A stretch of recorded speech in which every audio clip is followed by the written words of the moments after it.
Waffle Iron, a sword, pan thing that fires hot waffles right off the pan. It's an homage to fellow Terraria YouTuber Waffle Time, who is known for his challenge runs as well as his jokes, which are a bit too spicy to replicate on my channel. This weapon is dropped with a 100% chance from Mechdusa, a special boss that replaces all 3 mechanical bosses in progression, but only on the Get Fixed Boy seed. This means this weapon is post 3 mechs, obtainable right before Plantera. But, can this weapon even stand up to all the other available weapons at this stage? After all, pre-Plantera has some very powerful weapons, especially with many melee weapons getting heavily buffed during the 1.4.4 update. Well, we'll see. Firstly, there's its function, which is pretty simple. It fires a gravity-affected waffle forward whenever you use it, striking the enemy ahead of you. It also inflicts hellfire whenever you hit something with the pan, but this ability is generally not important as the pan is tiny, and you probably already have a fire gauntlet at this point. As for single target, it does 700 to 900 odd DPS with a pre-Plantera damage setup, which is respectable. We'll also compare it to a few other notable pre-Plantera swords, those being the True Excalibur, Death Sickle, and True Knight's Edge. Compared to those though, it does less admirably. As you see, the True Knight's Edge can deal over 1000 DPS to a single target while having a larger projectile, while the True Excalibur and Death Sickle can both exceed that and go over 1200 or even 1300 DPS. And of course, in terms of multi-target, it gets absolutely roasted. With no pierce, it gains no multi-target bonus, and thus it gets absolutely destroyed by the Death Sickle and True Excalibur. Only the True Knight's Edge, which also has no projectile pierce, doesn't absolutely destroy it, though it still retains its single target damage lead. So, not a great start for the Waffle Iron. Okay then, how about bosses? There's really only one boss to consider here, the plant herself. I'll be fighting her in Legendary mode, meaning that Plantera will have her vibrating tentacles as well as much more health, over 70,000. So, how does it stack up here? Plantera Phase 1 is just as underwhelming as you expect. Circle, Simulator. Waffle Iron performs solidly here, and despite having gravity-affected projectiles, those didn't bother me too much. It's totally viable for this phase, no matter what, I have to hand it that.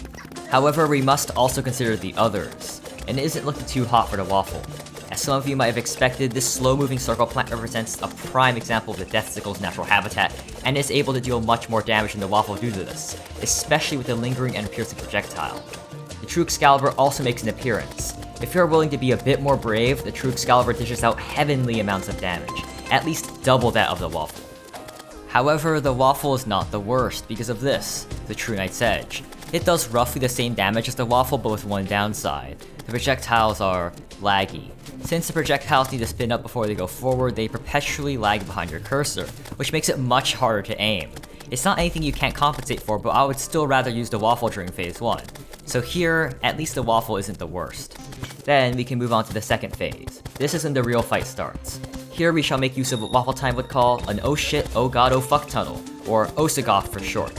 Here we use our wings to descend slowly away from what is absolute, certain death. If you choose to use the Waffle Iron here, you'll realize one thing very quickly. That's right, there is no piercing. Legendary mode Plantera surrounds herself with spasm tentacles, which have the slight habit of getting in your way. So you have to make sure you have a line of sight with Plantera in order to squeeze those waffles in, which means you might need to get closer to her than you'd like. This is similar to True Knight's Edge, which also has no true piercing. Its massive projectile also can't squeeze through gaps like the Waffle can, but that also means it can take care of the tentacles easier, and it's basically impossible to miss. So it's not really worse here in my opinion. As for our favorite Death Sickle, its piercing and lingering not only deals more DPS to Plantera than the Waffle's Iron, it can also pierce the tentacle veil to reach her. Combined with the fact that it doesn't care about gravity, it's superior in just about every way. Even the True Excalibur still works in with its comparatively massive reach, dealing still double the damage of the Waffle's Iron and making tentacles a non-issue, though it still does require you to be more zealous and risky in your attacks. There's also something else you need to know about the Osagoth tunnel. Its length is limited.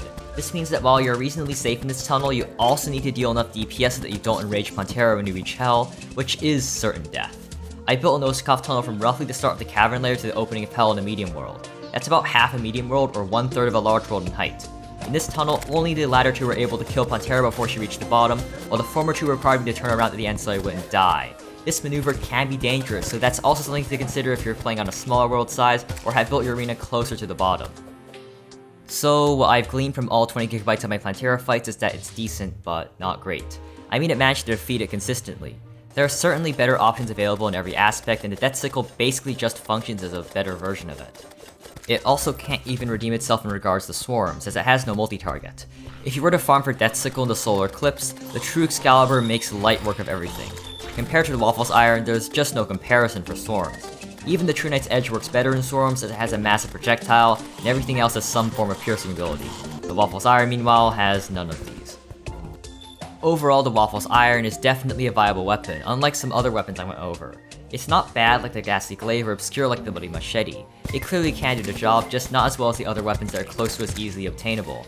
I mean, you can easily craft the True Knight's Edge from souls, and the chlorophyte from making your Osakov tunnel will be more than enough to make a true Excalibur. What I think describes this then is mediocre. It's a mediocre weapon, acting more like yet another projectile sword. But I guess it's not about that. It's more of a cool reference than anything, and it's the only streamer dedicated weapon in all of Terraria. It's rather unique. It has a reason to exist and to be used, and sometimes that's just enough. Hello, if you're part of the 80% of my audience who isn't subscribed, I ask you to subscribe right now. Here's some other videos on mediocre weapons. Either way though, thank you for watching, and good day and goodbye.